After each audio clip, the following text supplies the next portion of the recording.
You are now tuned into the Bud Brunch. Pour up, roll up, let's talk. Cheers.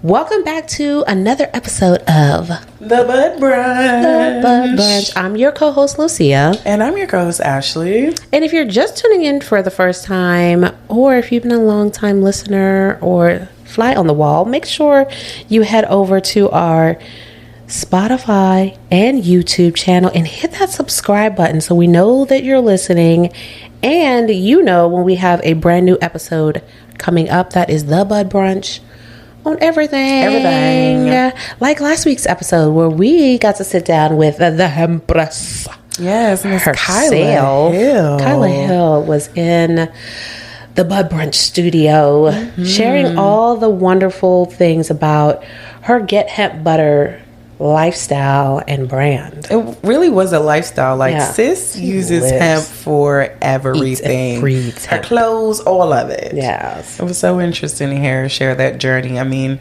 just the collaborations that she had with Nike and New Balance. She has her own shoe, guys. And she's not even like a pro athlete. She's so cool. Like, that's so insane to me. I feel like she's definitely an example of like, you could do whatever the fuck you want to do. You can, and do it your way. Yeah. That's what I think was important. But we talked about so much. If you want to get into the details, if you missed it, run it back. Be sure you go back and check it out on our YouTube and Spotify and subscribe while you're there. It's the Bud Brunch on everything, y'all. But today, we are kicking it with J Mills. Okay, Miss Jamila Hogan. She has pulled up to the Bud Brunch table. You know, one of my favorite cultivators and one of my favorite event curators, which you don't really get the opportunity to say that a lot, because cultivation and and interaction and engaging with people typically don't end up in the same space. So it's really dope to be able to sit down and listen about, all the things that she... That's a Gemini thing too. Venture both too. sides of the coin, both sides, the cultivation and the entertainment speaks to our duality. Yes, and she's very, very multi-talented, and I think she can really share with us a lot about like her first encounters with the plants. Yeah, the things she's learned by being through this industry from the beginning. Yeah, and and a few of the other things that she's never really shared with anybody before. So we're really gonna get deep and intimate. So y'all ready, buds? Yeah, so roll up your J and pour up your can of cocktail. Pull up to the Bud Brunch table where we are sitting down with J Mills of Ebony Green. But before we get into the episode, let's see what you got over there in your little snack jar. Well, have you heard of Medusa's Kitchen? No, who is that? Well, I think I can share a little bit more with you on what's in our glass. Sounds good. What's up, y'all? Welcome to Tea with Ashley, your weekly pour of what's hot in cannabis culture, medicine, industry buzz, and the headlines has got everybody talking. Let's get into it. Are y'all ready for this week's pour? Because Texas just tried it and then tried to walk it back. Now, if you caught the previous episodes of Tea with Ashley, then you already know we had to talk about Texas trying to pull a fast one. Let me set the scene. It's hot in Houston. The gummies are on the shelf. The folks are minding their business, chilling on their porches, treating pain, anxiety, PTSD, doing what they need to do with their legal hemp-derived THC products. And then, boom. Senate Bill 3 shows up like an uninvited cousin at the cookout, talking about ain't gonna be no THC in this house. Yeah, Texas lawmakers tried to pass a bill that would have banned all hemp-derived THC. We're talking Delta 8, Delta 9, Delta 10, vapes, edibles, the whole shelf cleared out. They weren't just trying to regulate it. They wanted to make possession of these products a third-degree felony, like jail time for gummies. But here's where the plot twists. On June 22nd, just before the bill became law, Governor Greg Abbott hit it with a big old veto. Didn't sign it, didn't let it pass quietly. He stood in the doorway like, nah, we're not doing this like that. Abbott said the bill went too far, that it could violate federal law, specifically the 2018 Farm Bill, which allows hemp products with up to 0.3% THC. The same bill that made all these products legal in the first place.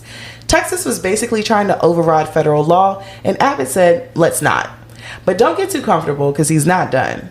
He's calling a special session on July 21st to figure out a better plan, one that puts some regulations in place like age limits, packaging requirements, and safety testing, but doesn't torch the whole industry. And y'all, this is major, because if Texas had passed that bill, other states were watching and ready to copy-paste that ban into their own laws. It could have sparked a wildfire prohibition across the country. This veto didn't just protect Texas's $8 billion hemp industry, it protected over 50,000 jobs, countless small businesses, and thousands of folks who use these products every day to get through life. So here's the tea. Texas came this close to shutting down the shelves, but instead of slamming the door, they're pausing to figure it out. And that tells us something, that regulation is coming. Maybe not next week, but soon. And if Texas can pivot from panic to policy, other states can too. Keep your eye on July 21st because the next round of this fight is already brewing. And baby, we'll be right here to sip on it together. That's your pour for this week. Stay lifted, stay tuned, and I'll catch you next time on Tea with Ashley, where I spill the tea and spark the combo. Now go sip on that. My name is Brooke Wayne from Medusa's Kitchen, and I'm vibing with the Bud Brunch. Pour up, roll up, let's talk. Let's talk. All right, buds, it's time to get into what's in your glass, the part of the show where we sip, sample, and spill on the latest cannabis and cannabis-infused treats. From flower to edibles, drinks to dabs, we're putting our taste buds to the test and letting y'all know what's really hitting and what's getting passed. Want to be in our glass? You know you want to. If your product hits, whether it's drinkable, smokable, or snackable, we just might feature it on What's in Your Glass. Slide into our DMs at the Bud Brunch and let's toast to that. Cheers. So you haven't heard of Medusa's Kitchen. Like, do you live under a rock, Ashley? Don't judge me, okay? I am judging, especially for somebody who likes edibles. I'm surprised that you haven't jumped up on this. Hides in shame. Oh, well, you know, okay. Put me on, sis. Put me on. Well, Medusa's Kitchen has been one of my I-71 favorites. She's been around for a very long time.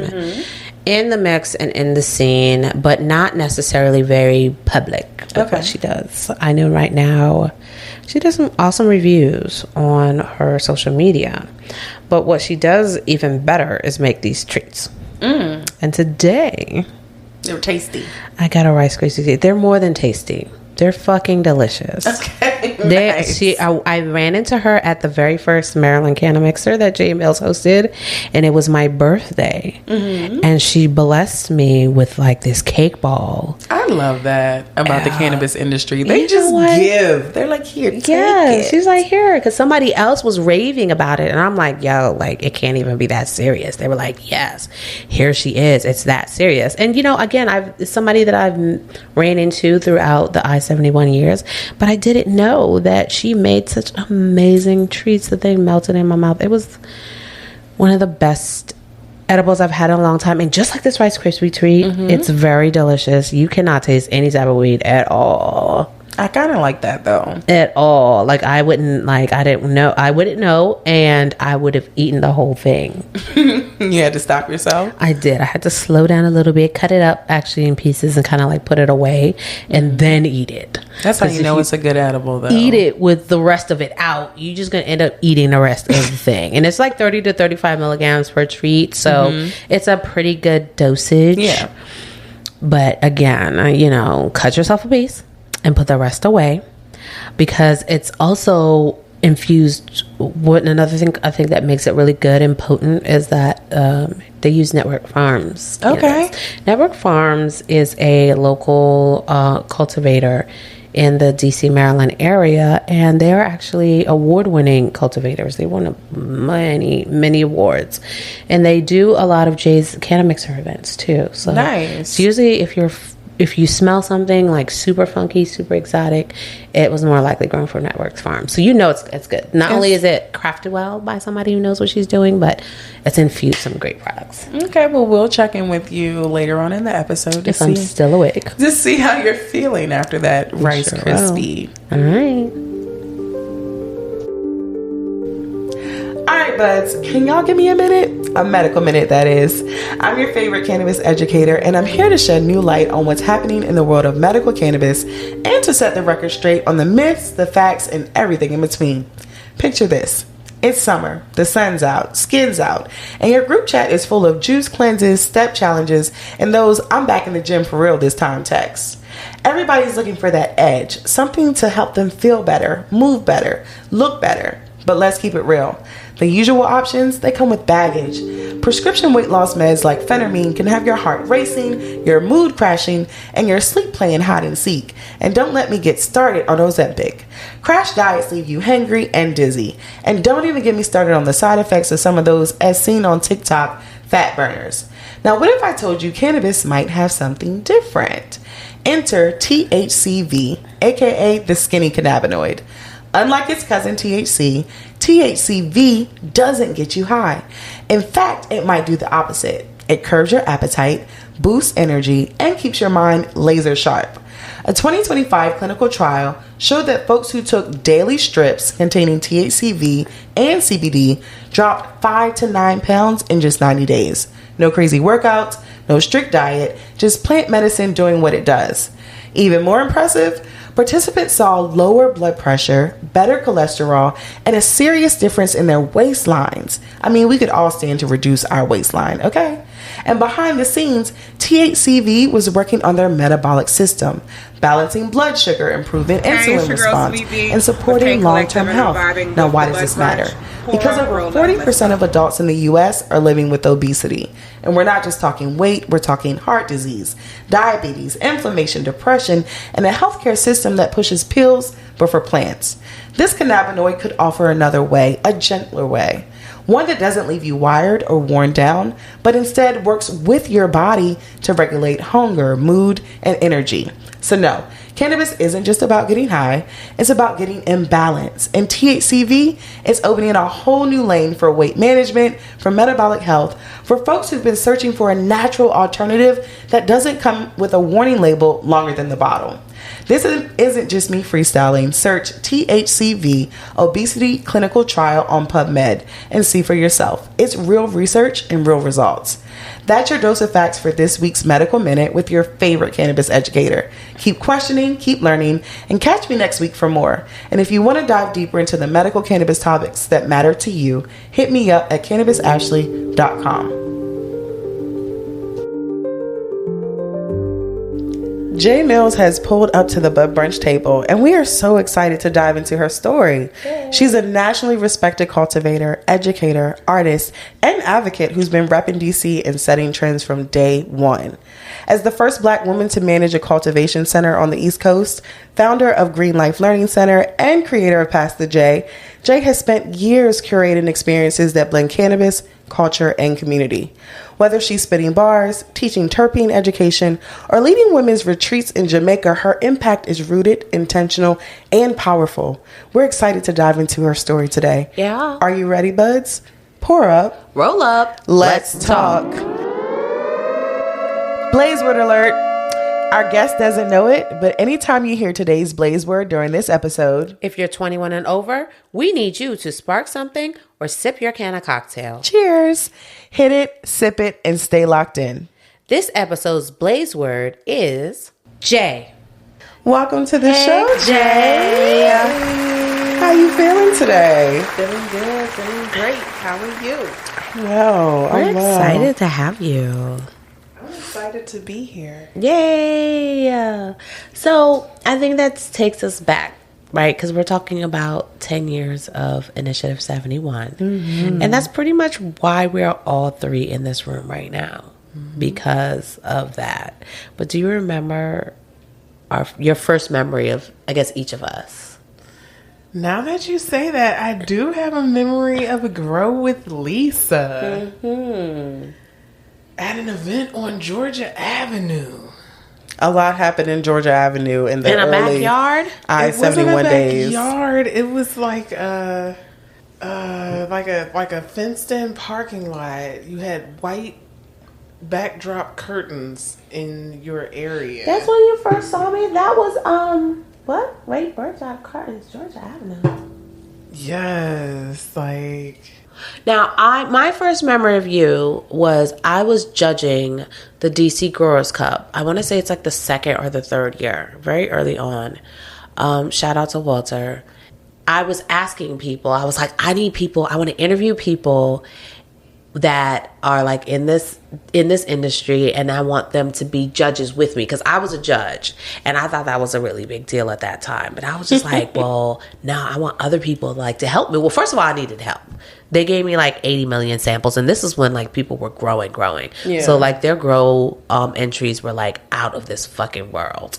You literally got like 12 samples, and then you had 48 hours to judge them. How, Sway? And I was looking at that like, and it might have even been like 15 to 20 samples at the time. Because again, the early competition with the buds and the flowers was crazy. So I was asking around. They was like, this is girl. Her name is J Mills. You got to talk to her. Oh my gosh. Because again, you're the first female cultivator, black female cultivator, first that managed a cultivation, a legally licensed cultivation, guys. We're not talking about no backdoor grows or nothing like that. Right. So they were like, she's the girl that you gotta talk to. And I remember I was in a backyard. I don't know what it was, but it was two girls, and they were trying to put together some group, and it was like a backyard shindig, and I interviewed you. I had my camera. I remember I had my little camera recorder thing, and I pulled you to the side, and I interviewed you for the DC Girls Cup. Okay. I still have that footage, and that's how I came to know the importance of who J Mills was, because I heard about her before I met her. Nice. Alhamdulillah. She came recommended. How about you, Ashley? Recommended. What was your first memory of? It was at National Cannabis Festival when it was pouring raining. I guess it was the second year, 2017. And y'all thugged it out that year. We thugged it out. I had on a cardigan and a poncho. It was so hot and humid under that thing. But I had a good time. It was pouring down raining, and we were just taking videos and stuff in front of the stage very early.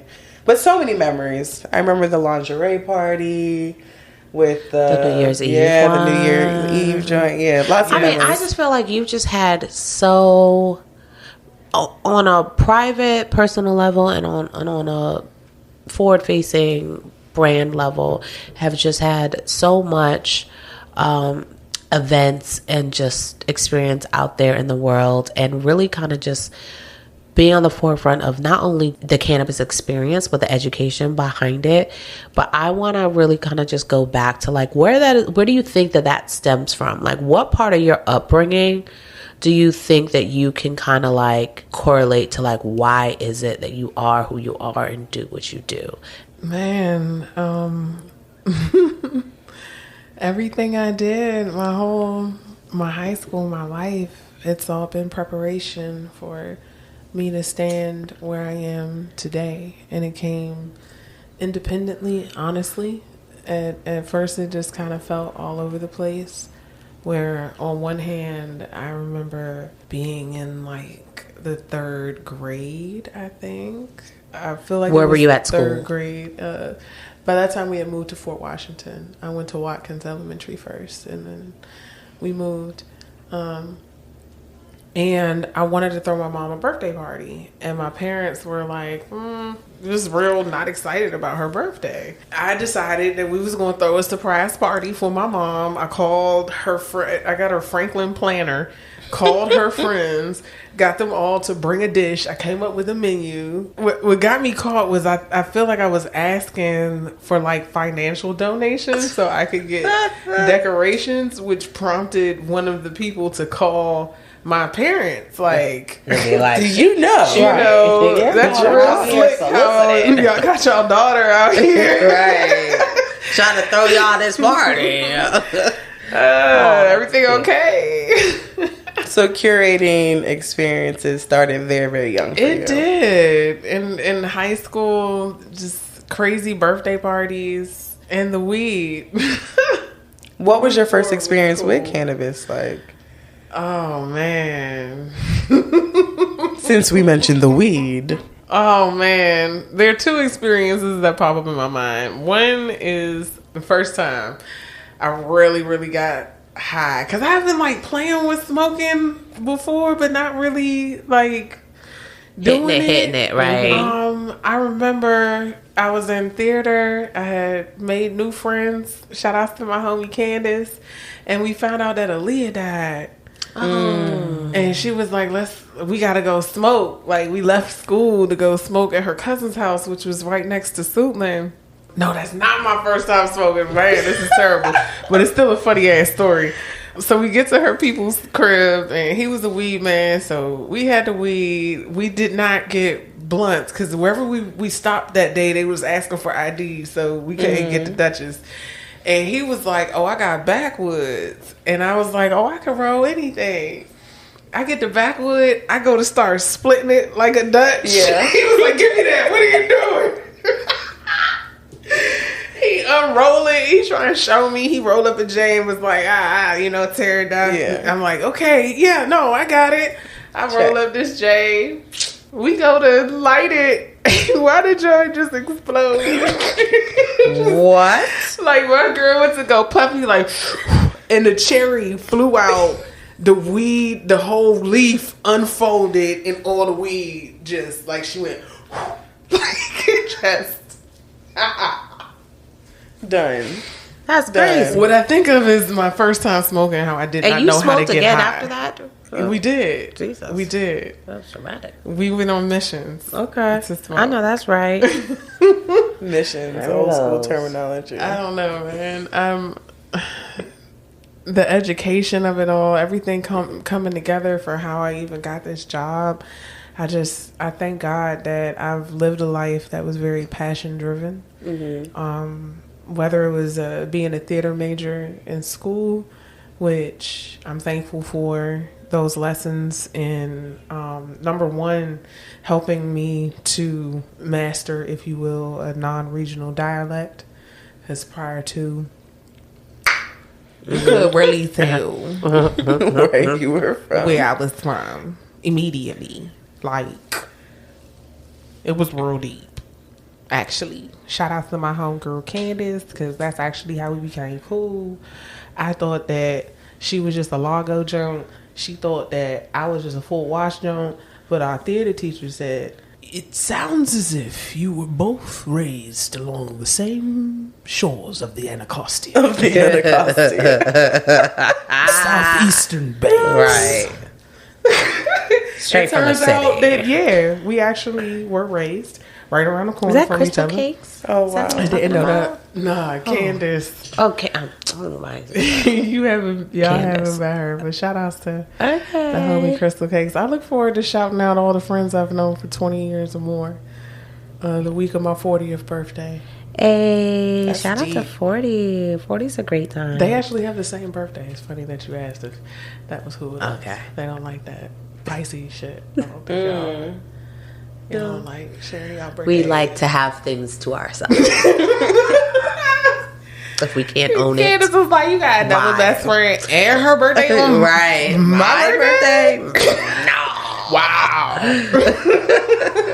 When we talk about your artistry too, right? Because when I met you, everybody was like, yeah, she's the cultivation lady. You definitely got to talk to her. Like, you can't be Grove Lisa without, going through J Mills. So, but then I heard you rap and I was like, what? Man. She does that too. And not only did I hear, I think after a certain age, it's one thing to hear like somebody raps. You know what I'm saying? Mm-hmm. Then you're just there's certain like perceptions or things that come to your mind when you hear that. But when I saw you perform, I was just really blown away by you, and I was just like, oh my God, like this is like a real life thing. I really became a fan of who you are, definitely as an artist. But how did you decide to infuse that into your events, into the cannabis scene, and why? Like, was that important for you? Because like we would real life be at an event and learning about the laws and why it's important to be out here networking, and like you'll bust out into a rap and everybody will literally stop everything they're doing. Enthralled. All praise be to God. Alhamdulillah. Man, have you had your J today? Hey. Pass the J. J Mills. All of that was music. I started writing when I was in the 3rd grade. I'm a poet first. And shout outs to Bar None. Shout outs to Howard. Shout outs to Freestyle Union. Sunni Tribe. All of these conscious artists that were ciphering and performing on U Street. When I went to share my poetry, there was always a band on stage, and they picked up to the cadence of my poems.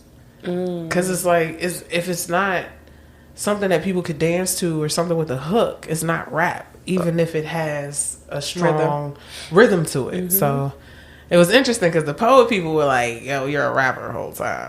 Like, it's not even fair. You just go come up here and rap when they're up there with their notebooks. You know, poetry doesn't have to rhyme. It's just supposed to feel.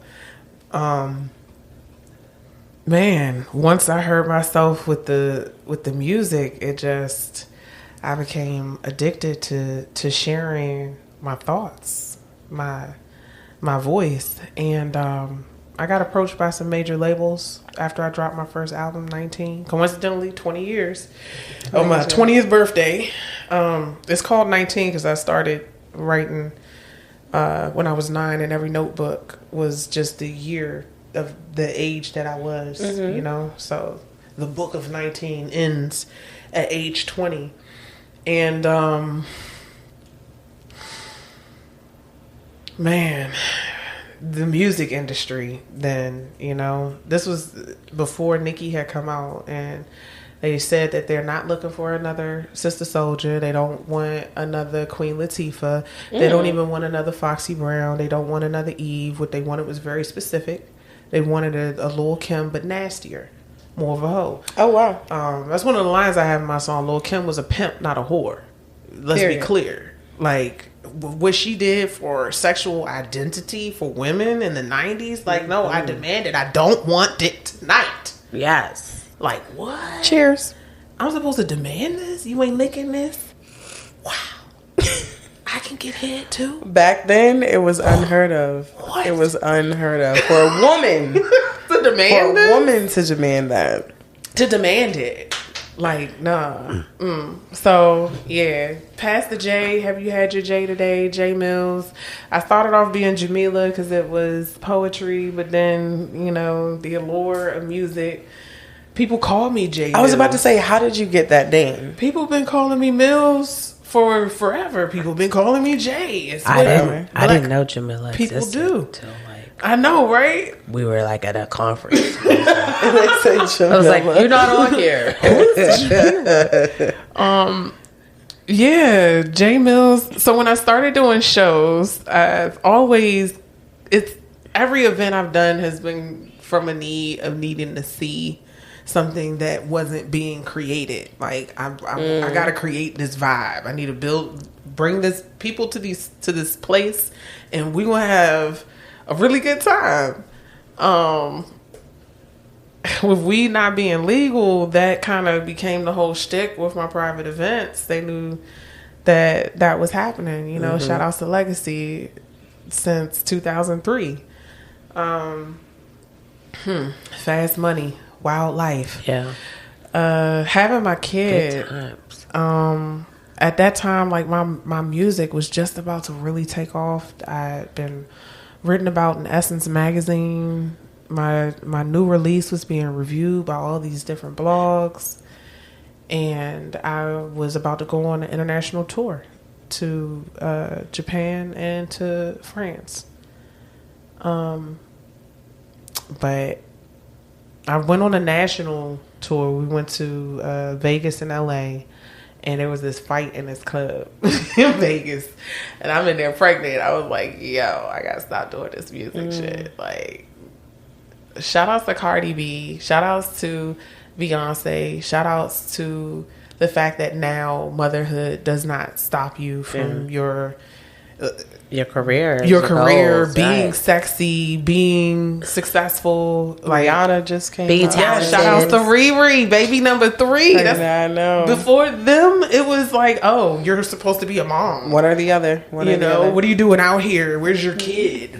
Why are you dressed like that? You're somebody's mom now, Right. But Yeah, they're definitely changing the concept, the perception of that, and I love that for women. yeah. So, while my son was still a kid, he's still a kid. When he was still a baby, that was when I got this opportunity to go to this cannabis conference as a photographer. My friend called because she knew I was about that weed life, and she was like, "Listen, it was 2013."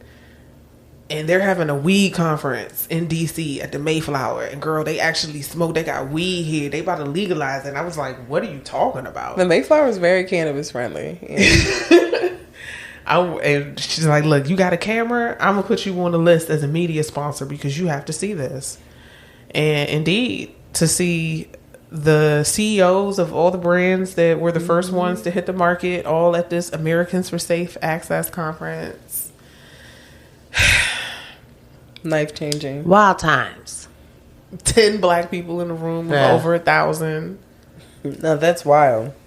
Just the lack of knowledge and education. That's where that spark came in. Because like my people perish for lack of knowledge. It's like we're not even seeing what's happening right around us. They talking about us and we're not even here to In the speak room. about ourselves. They were asking, okay, well, how are we going to legalize this when it's still federally illegal? Like, do you think that we should advocate? Should we have what type of restitution? And it was just crickets. Like nobody had an answer. And I'm just a photographer, right? Yo, it was like moment of silence. Anyway, back to getting this shmoney, But yeah, I know it's a long answer, but you asked how did it all come to be, and just laying out the different paths that were organically lived that just all converged on the one. Now I got the money to fund myself and sponsor my music. About to drop this new. Okay. This year. Yeah. Make my next move my best move. Okay. Now that was 2013, right? Let's When I fast started forward working. to 2014. It's on the ballot now. People vote. It passes. 2015 it becomes legal. Where are you in that? Because you had clearly a jump start into. Yeah, I mean, I met the owner of the cultivation center that I worked at that conference. And it was our conversation about cannabis and my questions about how I could possibly predict what experience the flower was going to give me based on the smell. Like, is there something to this? I do recognize that these strains smell different. This one is really fruity. This one's really gassy.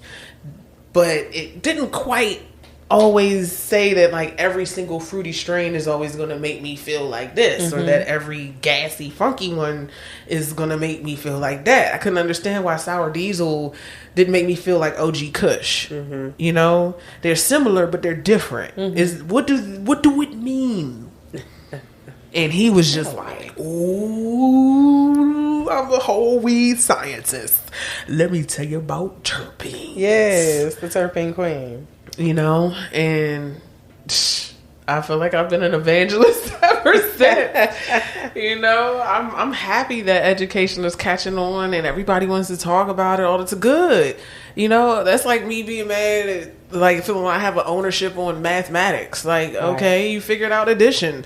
Great. Teach it to everybody. Yes, everybody should know. Is there a limit on how many math teachers there can be? How many math books there can be? Right. No, write more. Because people really need to know this for themselves. It's so important. Absolutely.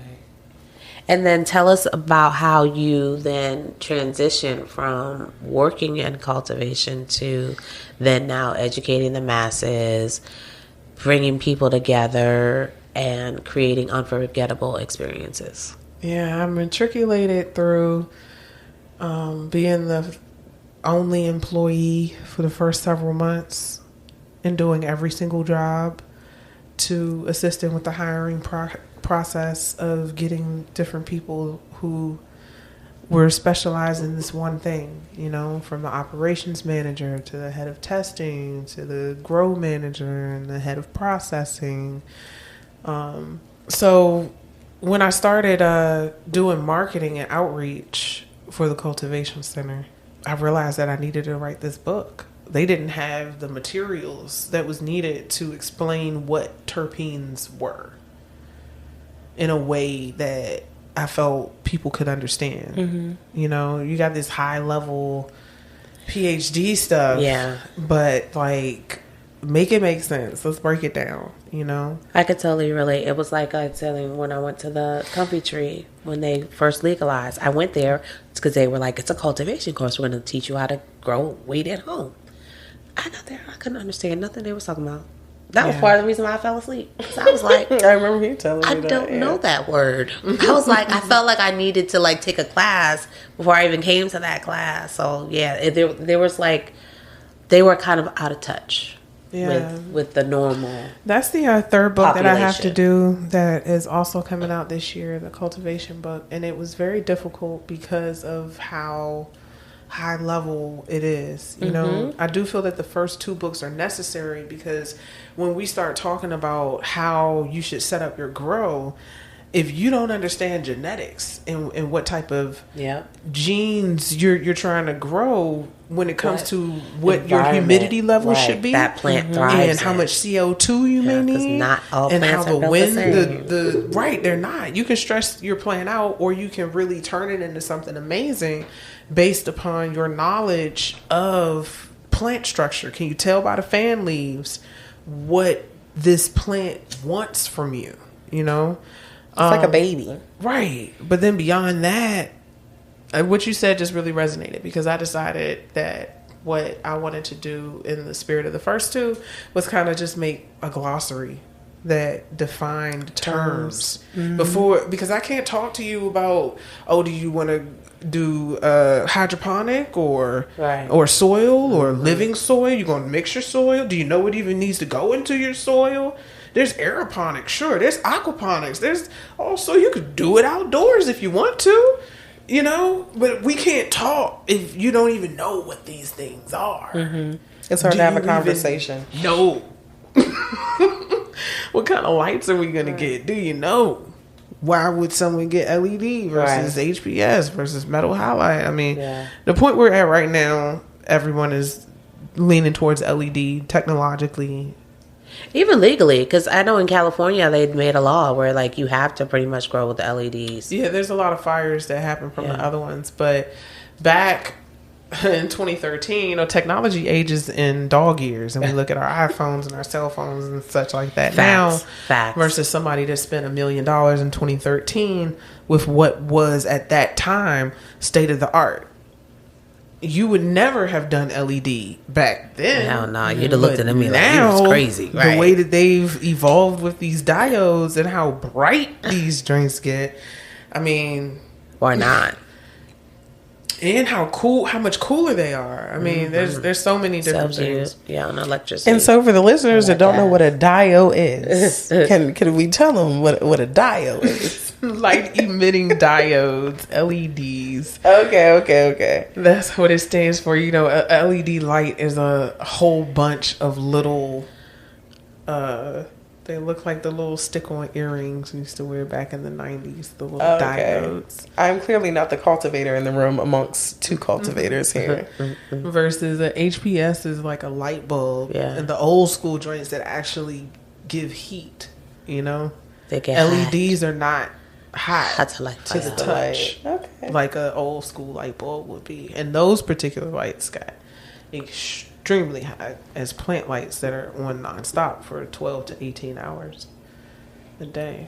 Cultivation Minute with Mills. Thank you for breaking that down.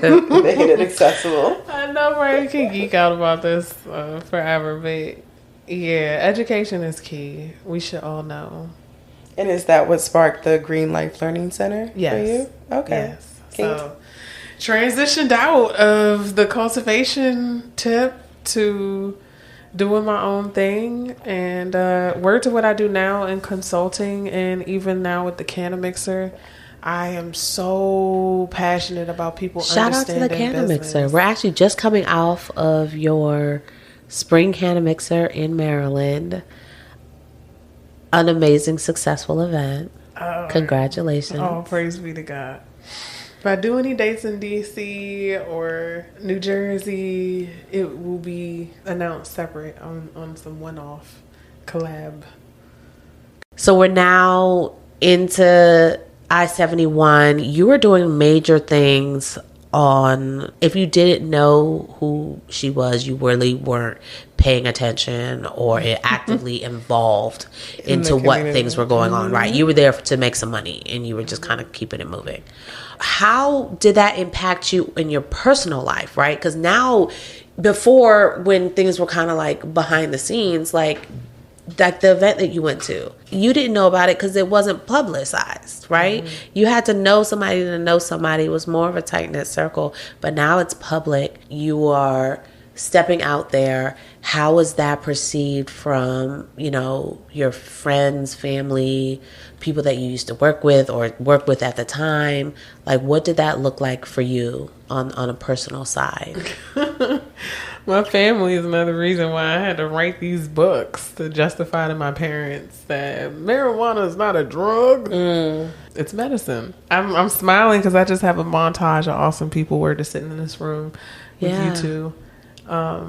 And being a part of an industry as it started is just crazy, you know. Started from the we are in a Renaissance era where everybody is living a historical life, just as casual as like Madam C.J. Walker would be chilling with Langston Hughes, you know, while Ella Fitzgerald's up here singing, and just all of the greatness in every single area of the arts and business. We're really going through it again. We're to the end of prohibition. Like, it's almost like I'm a history buff, and I just am so thankful to be alive right now. Right. In these times. What a time to be alive. You know, Nas couldn't even imagine smoking weed in the street without cops harassing. Couldn't even imagine. It was a dream. It was all a dream. It was a dream, and now we're living getting that closer. reality. Yeah. Right.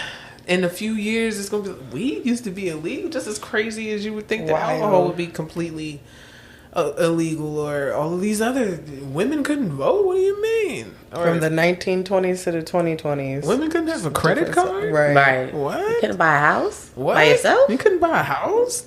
Even if you had the money? Like, what? They said no? In Not without your America? Children worked? Okay. But so many rapid things have just been changing. It's like a snowball now. We look at the huge things that are changing as we watch entire systems shift. Yeah. You know? Shout outs to being in the cannabis industry. It is a global industry. Yes. And we got to tap in while we can, so shout that out. we don't miss the wave. Because Yeah. it's possible. You can completely miss the wave. Like the .com era. And Or I feel like Bitcoin. this is the last time, maybe in our lifetime, that we will see the beginning of an industry. So it really is a unique space. It's a lot of beginnings. I mean, because tied into cannabis, now you have shrooms. Right. You got people with the MDMA and ketamine and other stuff. I don't know that I see mescaline or something. I don't know. They be doing all And science to back it up. you know. But I'm here for the shroom talks and all those other worldly psychedelics, the peyotes and ayahuasca and ibogaine. But where do you think where's the line? Where do we draw the line, right? Because I feel like that's the conversation that is kind of being had right now. It's like, yeah, we want to legalize these things, but where do we draw the line in When science ends. accessing people and their access to certain things? I mean, I think that having these conversations siloed without the accompanying conversation of mental health, you know, as long as we have doctors that feel like they can choose whether or not they believe in these plants as medicine, You know, a lot of my work, and again, my parents are doctors. So learning the language that I needed to have to logically appeal to these people who just off bucks by the fact that I am not a doctor and they are. They feel like there's nothing that you could say. I could say. Mm-hmm. If it was facts, then there would be findings, and it would, well, where's your research? You know, right. You know, it's frustrating. But as we do have doctors that are changing and are now able to advocate, but most importantly is you don't get to not believe in penicillin. You can't do that as a doctor because you don't believe in penicillin. You're not going to prescribe this to this patient. Right. Albuterol, they got asthma, and you don't believe in inhalers. That's bananas. So in making that correlation, like, you can't do that. And also, like, there are medicinal uses for cocaine, Novocaine, meth, even. What the heck? Morphine. Like, alcohol. And most of these drugs, they start as a plant in the first place. Right. Mm-hmm. You prescribing synthesized plants. But again, like, understanding how to have these conversations and shout outs to you. Right. Can you pop your collar and let them know what your latest credential was that in this world you just added to your but the resume, right? The issue is that they don't teach medical cannabis in medical schools, less than 6%. And so when you're having these conversations with medical providers, you have more knowledge than they do on the subject of cannabis medicine, but again, they're doctors. But to also understand, I'm thankful, I think, word to the infinite training of the universe. My mother, while she's a neonatologist, she was a lactation consultant because she realized when she was pregnant with me how much knowledge was lacked about breastfeeding. Mm-hmm. That, like, why wasn't this a part of her curriculum? What? Doctors don't have to learn about how women lactate? What? Like, and we're talking about breastfeeding here. And there are cannabinoids in breast milk too. How do they know? I think it's so fascinating that a lot of how do they know? New mothers don't know. They don't. There are cannabinoids in breast milk. They don't know. When just our whole industry, but again, what a time to be alive. Right. For all in the things. Beginning, in the mix. Yes. So many things are changing, and there was a lot of misinformation that humanity has suffered under for the past couple 100 years. But thank goodness we are a people not of hundreds, and not even of thousands, and not even of hundreds of thousands, but apparently millions of years of living life here uninterrupted by a particular group while the rest of the world developed. I mean, but you know, I don't know. It's a high tangent when it gets into that in terms of even without them, the idea of a tribal truth versus a push to conquer and control nature. Before them, there was classism. Before them, there was exploitation. Before them, there was Genghis Khan. Like, we the baddest in every way. We are the best and the baddest. I refuse to give them but so much credit outside of the fact that they did not know anything. Not even, like, you know, how to, like, wash. Bathe. Let me stop. Cook food. Written language. All the things. It's cool. You know, I love all creatures. I love the mountains. I love the peacocks, the rabbits, all the people of all cultures, you know, no matter what their abilities may be now, future or past, you know.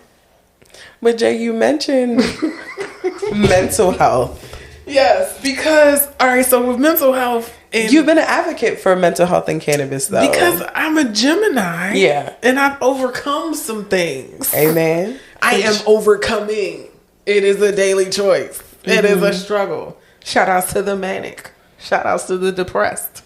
Shout outs to the overly anxious. Right. Shout outs to the creators. How dare you have something in your brain that doesn't exist, that you think you can bring forth to this earth out of your imagination. You're going to create something that is not. You're going, what? That's crazy. It's a little crazy. But you've used cannabis and I think psychedelics too to help with your mental health. PTSD. Tell us about that journey. Is real. My first trip with the shrooms was when I was 22. And I'm glad that everybody else is open enough at least to talk about it, learn about it.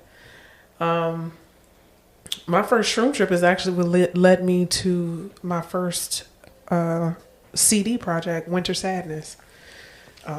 That song by the same name was playing.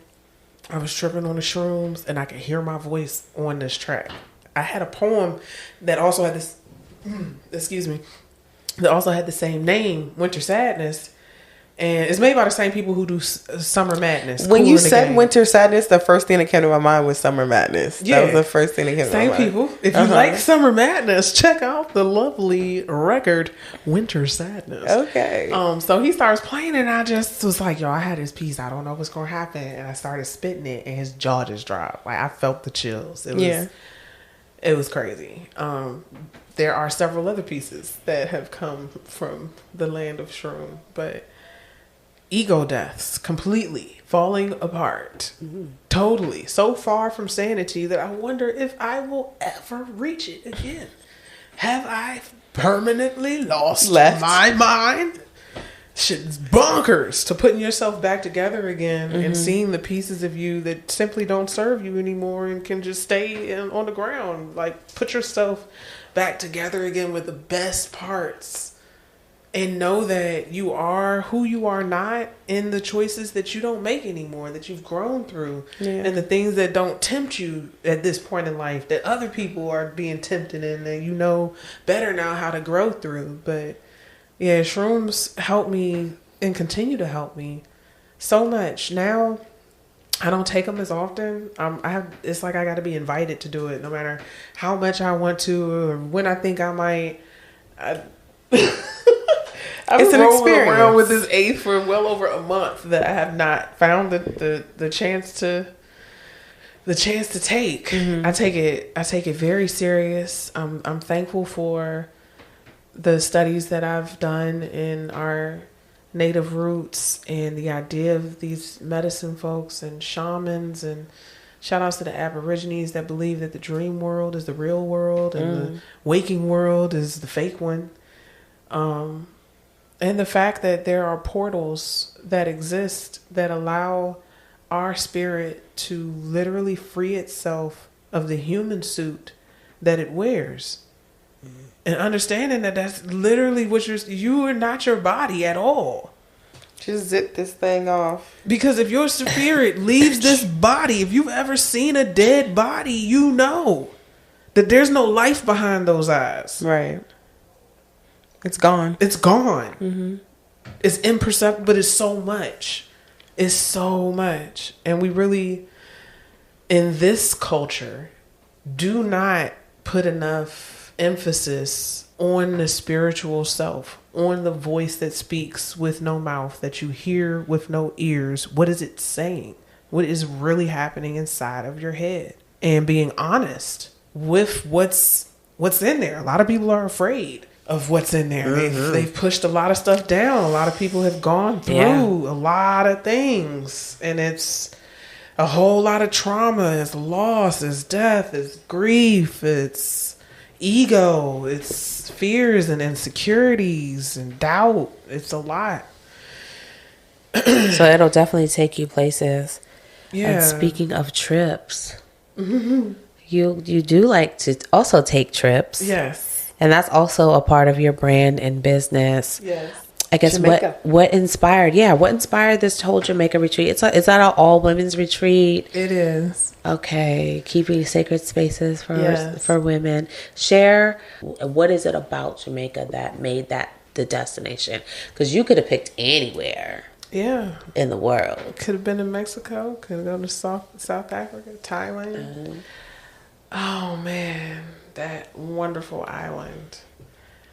Personally, it's a vibe. It's a vibration. It's a sacred vibration of jam rock that my soul feels very safe in.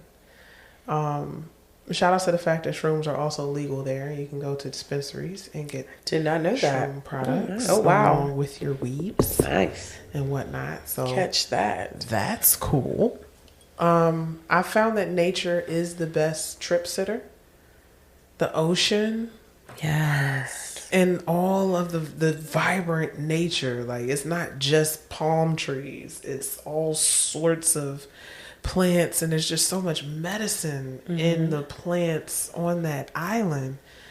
The culture, the trip I took to speak with the Maroons and a compound and learn about that aspect of our history, just in terms of how we even came to be and what the point was and where we are now. Like we just we are the total opposite of colonialism, and Colonialism. the goal is reverse. decolonialism. Yeah. Travel to a place. I don't stay in the resorts. I love staying in the Airbnbs. All local everything. We gonna go. You can see what the little dispensary is, but we gonna go to a ganja farm for real. Like, it's an immersive trip as best possible. We got the local chefs that go to the grocery store. We take a trip to the fruit market. You can get all the. I want you to feel this country that's so black and so free. And this is all a part of the retreat experience that you curate for your guests. Yeah. We do shrooms and we honor the land and the space and the people. Yeah. And it's a great trip every time. I mean, I've seen the pictures and the videos. It looks wonderful. Yeah, I think the women only aspect is just an understanding when you trip hard. A lot of us have sexual traumas. A lot of us have different ways that we may want to deal with that. Psychedelics, they talk about a lot of people that want to get naked. That can happen.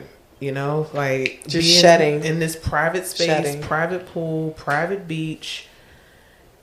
It's called the royal restoration because, again, with this trauma, to remember you're royal. No matter you crying, but you in this luxe space crying in front of an 8-bedroom villa mansion, right? With this beautiful view in the ocean. There, it's just I've seen the healing occur, and again, just thankful to have experienced it firsthand, and then been very intentional about bringing people back the same way that I went to the same part of Ireland that I go to. Yeah. Traveling through these bumpy roads to get some good stuff. Yeah. So from writing the cultivation books, running the cultivation center, curating these experiences, doing the music, you've done a lot, the retreats, you've done a lot, but what's next for Jay? What's coming up? Oh man. One thing is the brand. I'm looking to finalize this license opportunity and shout from the highest rafters what's going on with the brand. And with that, I want to travel to the weed smoking world in the same way that I took the time to learn Jamaica and go to the local farms where they grow the best ganja, find a nice place to stay and keep forging on. Looking forward to South Africa is next. Morocco is also on the list. Tenerife in the Canary Islands. So are these all like legal places? Nice. And that's essential. I felt like I wanted to do Africa first. Yeah. Because there's Portugal, there's Germany, there's Amsterdam, there's Thailand. There's a lot of other places. Uruguay, Paraguay, Mexico, Colombia, where you can run it up. Right. And there will be more. That's the cool thing. Like, again, what a time to be alive. Right. Absolutely. Cannabis travel, cannabis tourism. Yes, people travel for wine. Because I'm sure you're describing this retreat. I'm sure a lot of people, women out there are listening like, I want to go to Jamaica. Yeah, I need that in my life. I have All trauma. you can smoke. I want to be royal. Right. This next one where I'm turning it up and really focusing on the psychedelic retreat. Like we are gonna go to the abyss. I'm gonna make sure of that. We're gonna take enough to go to the abyss and then have a full day just to recollect ourselves. And then do the ganja farm. So prior trips, I had tried to squeeze in a day in the grill and go to an official Jamaican club. Shout out to Jungle. Yeah, book. Yeah, because it's a vibe. It's everything you think it is. They out here doing choreographed dances. All the things. They got the teams. Like, the only thing better is, well, there's no comparison to Jungle and Weddy Wednesdays in Kingston, but that's a whole nother talk show. Double up on the Jamaica trips. You want to have fun, smoke weed, we're going to go to Ochi, Kingston, we're going to have it up. But on the healing tip, we're going to be on the west side, have this private house, do these shrooms. Nice. And, yeah. So get with the real J Mills if you want to go. Yes. And if you want to get involved into now the focusing on the license part of the industry and the market, definitely check out the next Cannamixer. Yep. If you're not in the room, you're not serious about being a you part on of the that menu. industry. Yes. So who is the Cannamixer for? Who should be coming to the Cannamixer? First, if you are a licensee, specifically, I do Got your a lot of work papers. trying to reach out to the licensees themselves. Not the manager, not the bud tender, Right. But The one with the if license. not the licensee, then I need the CFO. I need a decision maker. I'll take maybe a director of operations. But the point is creating a collaborative environment where I see far too much competition. Knowing from working in the corporate side, and we ain't get to talk about this, but I was doing event coordination for a national cannabis brand. And seeing how on the West Coast, how these brands all know each other. They golf together, they drink together, they ski together. They, we're all rich. Let's toast. But you made millions, I made millions. We're all making millions here.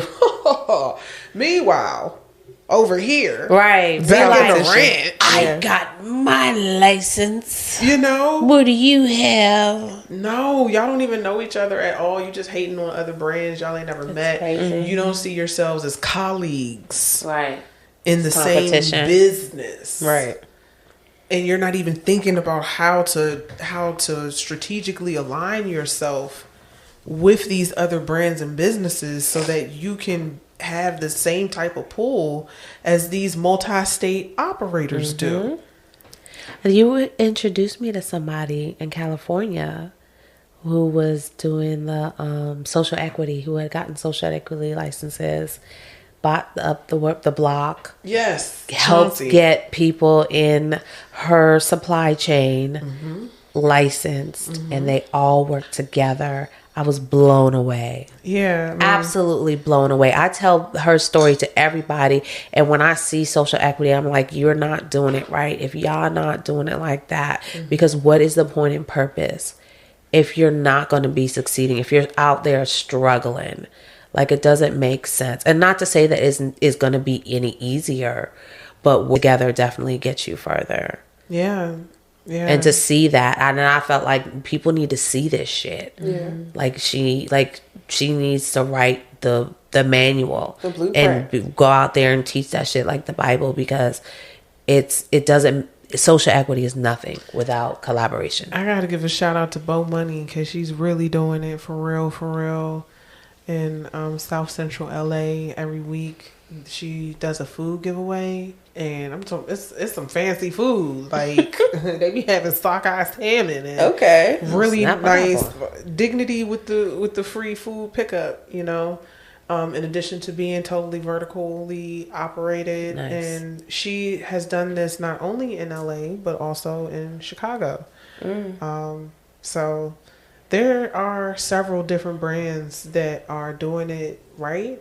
And another point of the Cannamixer is to let people know how to recognize someone who's doing it wrong, how to understand your intellectual property, That how to education. protect your ideas, how to be direct but vague so that you're not giving up the goal without Your realizing intellectual it. property. A You know, word. So many of us don't realize when we've given up the dream, and there's a lot of predators that have the money and no creativity and don't want to pay creatives, don't want to share the pie. They want to take Say it and it act again. like they came up with it. Say And it again. it's crazy. So I've been saying this, you know, with the industry and trying to get people to take their business serious as a business. Yeah.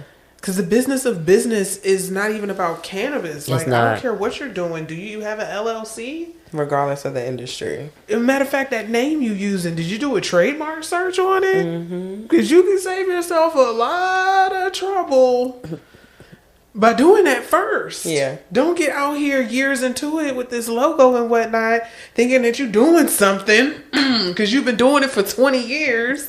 And get a cease and desist. And you get the cease and desist because you never got the trademark. Wow. And I'm talking to myself on this one. We Sometimes don't we do know. that, yeah. We come up with all sorts of slang and different things, and everything you do, just knowing the business of it. But back to the question, yes, cannabis licensees. And we welcome ancillary businesses to come out as sponsors to help make this event possible. The work that I did to make sure that the decision makers are here. If you have something to sell that you want a dispensary owner, a cultivation center owner, a manufacturer to buy, yo, come to this event. It's for you. It's Yeah. for you. Looking at a lot of these other events with these trade shows that have these type of setups, I don't see the CEOs walking many of these floors. Right. So, you know, for me, that's where That's the I difference. wanted to create my niche with the Cannamixer, having impactful conversations in this space and building strategic alliances and memories and breaking down these barriers that are stopping our community from being Building. a community, common unity. Yep. We right here vibing with the Bud Brunch. So tell the people how they can get in touch with you. How to get them hip. Oh, you can follow me at The Real J Mills. That is JAYMILLS. You can follow me on Instagram at The Real J Mills. You could look me up on Facebook at The Real J Mills. You can send me an email. It's JAY at therealjmills.com. Yes. Thank you, Jay, for stopping through. But we're not quite finished with you yet. Oh, There's one more thing we have to do. what's that? Puff or pass. All right, y'all. It's time for one of my favorite segments, Puff or Pass. This is where I hit our guests with a few tough choices, and they've got to let us know which one you're puffing on and which one you're passing to the left. Some of these are real tough, though. It's not always easy. So, you ready, Jay? I'm ready. All right, the first one, puff or pass. Cultivating flower or curating retreats in Jamaica? Curating retreats in Jamaica. That's the one you puffing on? Yeah. All right. Puff or pass, writing music or teaching terpene education?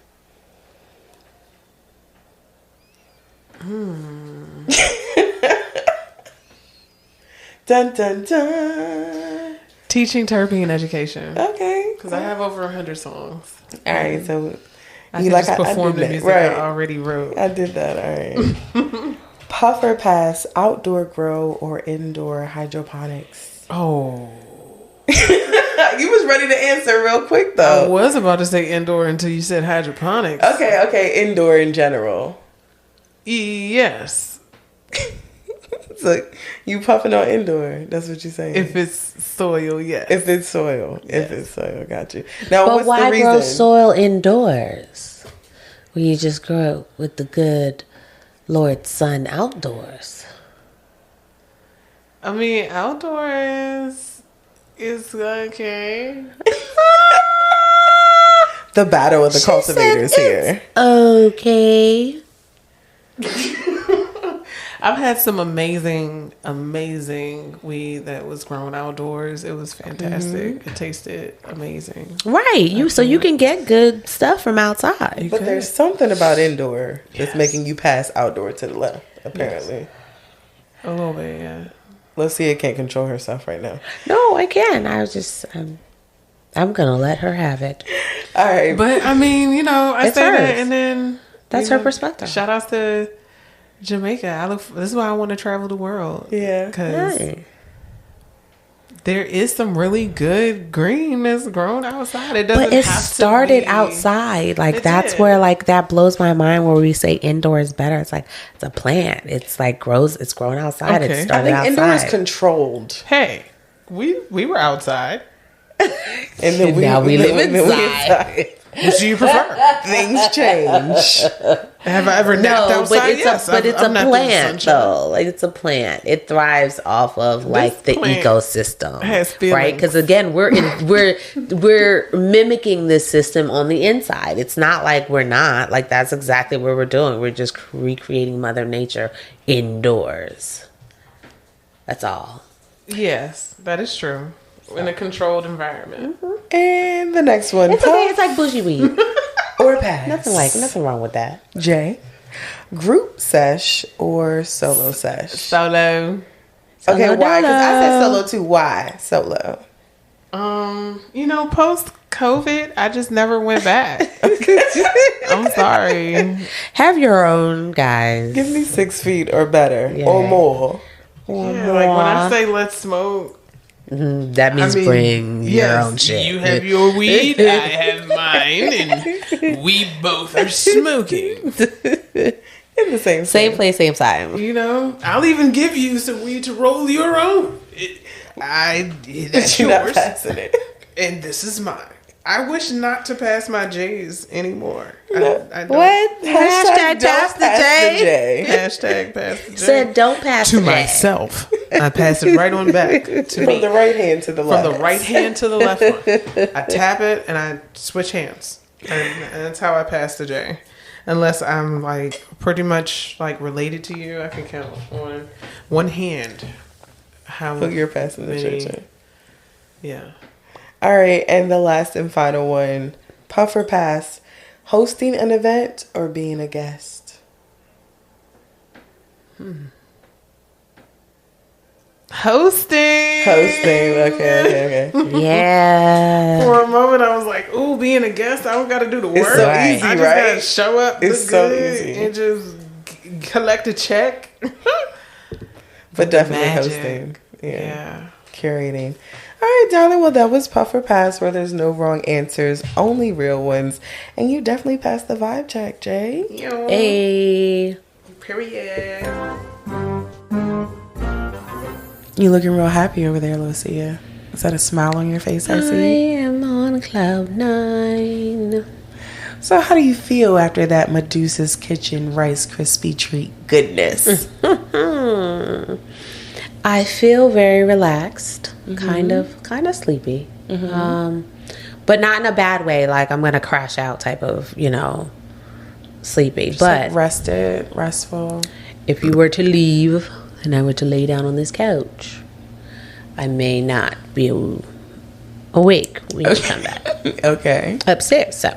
Nappy time. It's definitely one. And again, for me, edibles are really great, and I probably should be using them a little bit more for my mood. Okay. I feel like I have definitely mellowed out The stress has been stressing. Just melted away. Not necessarily melted away, but sometimes where you just kind of feel the tension in your like shoulders and your neck, and it's just like this. You feel the stress because the stress hasn't gone away. Didn't take my problems away, or didn't take away the issues that were causing me the stress. However, I guess my body's response the tension to the stress is really what it's kind of helping me with. So shout out to Medusa's Kitchen for hitting us with this amazing Rice Krispie treat. Yeah. I'd highly recommend them. Make sure you check them out. And so 1 to 5. How many cheers are we giving? Well, listen, and this is not even off of this one. This is off of the one she gave me on her birthday, okay? She gave me on my birthday, excuse me, not her birthday, on my birthday. If I give you 10 cheers for that one, honey, that alone. So we just know that the craftsmanship is there in terms of, her culinary skills. So she has got to get on the 5-star train with Medusa's Kitchen. Okay, 5 cheers. 5 cheers. Thank you. Already know it's your girl, Jay. It's the Rice Krispie. I'm part of the Bud Brunch combo. Culture, community, and real conversation. That was an experience.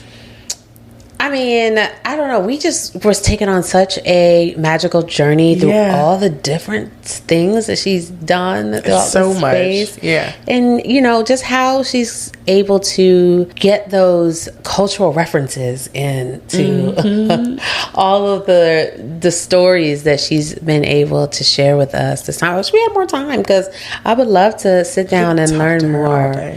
All day long. I mean, the conversation was so interesting, and I enjoyed it. My Mercury sister, my Gemini sister. Listen, y'all Geminis are something special, but definitely a creative force to be reckoned with, because she has definitely created some amazing, memorable events. And just being like the first Black female cultivator on the East Coast. I'm telling you. And a pioneer in these streets for sure. Yeah, definitely. Yeah. And not only on the East Coast, she has definitely left her mark on the nation, especially when it comes to all of the work that she's done in the cannabis space. So shout out to Jay, and thank her for passing the J and coming through. Passing the J, yes. To the Bud Brunch studio to share with us about her story, and we look forward to her events that are coming up. She's got a pool party coming up. The third installment of the Blunts and Bikinis. Blunts and Bikinis 2 is coming back. It's making a comeback.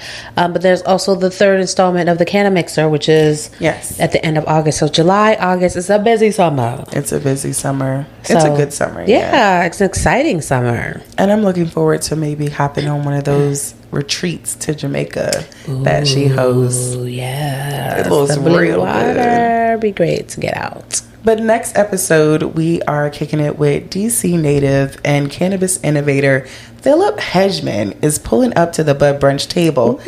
From launching the first cannabis game show to building brands like Blunt Facts and Southeast Ratchet Cakes, Phil's been pushing the culture forward since day one. It's a real unfiltered combo rooted in legacy, hustle, and straight up brilliance. I mean, trust, this episode is loud, authentic, and full of gems as usual, and you don't want to miss it. Philip Hedgeman is next on The Bud Brunch. That's it for this sesh, y'all.